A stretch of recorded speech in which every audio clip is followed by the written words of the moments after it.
Assalamualaikum warahmatullahi wabarakatuh. Perkenalkan, nama saya Rahma Pridiati dari jurusan Tadris Biologi semester 2 Universitas Islam Negeri Mahmud Yunus Batu Sangkar. Pada video kali ini, saya akan menjelaskan secara umum materi tentang Pteridophyta atau tumbuhan paku. Selanjutnya, struktur morfologi pada tumbuhan paku.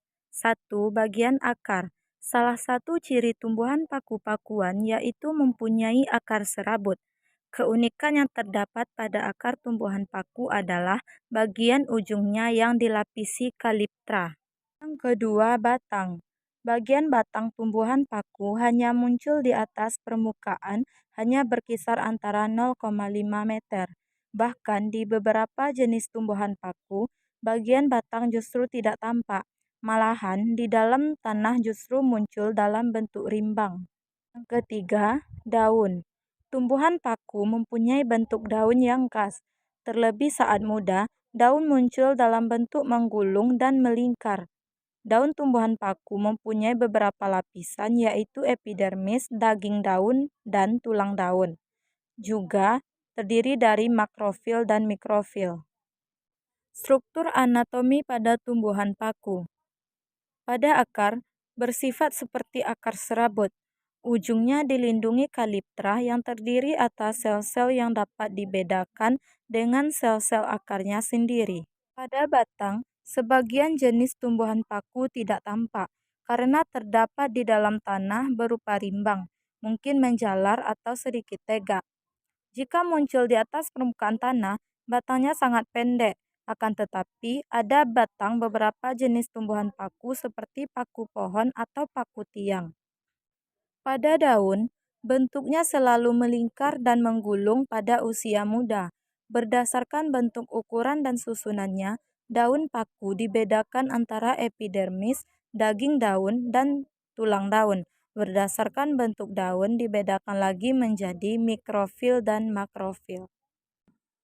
Berikut ini penjelasan tentang perbedaan antara mikrofil dan makrofil. Pada mikrofil, daunnya berbentuk kecil-kecil seperti rambut atau sisik, tidak bertangkai dan tidak bertulang daun. Belum memperlihatkan diferensiasi sel dan tidak dapat dibedakan antara epidermis, daging daun, dan tulang daun. Sedangkan pada makrofil merupakan daun yang bentuknya besar, bertangkai, dan bertulang daun, serta bercabang-cabang. Selanjutnya, reproduksi tumbuhan paku dilakukan secara vegetatif atau seksual, yakni dengan menghasilkan tunas, dan generatif atau seksual, yakni melalui pembentukan sel kelamin jantan dan betina oleh alat-alat kelamin. Tumbuhan paku mengalami metagenesis atau pergiliran keturunan. Klasifikasi tumbuhan paku terdiri dari paku sejati atau Pteropsida, paku purba atau Psilopsida, paku ekor kuda atau Sphenopsida, dan paku kawat atau Lycopsida. Ini merupakan contoh klasifikasi Pteridophyta bangsa Felisales.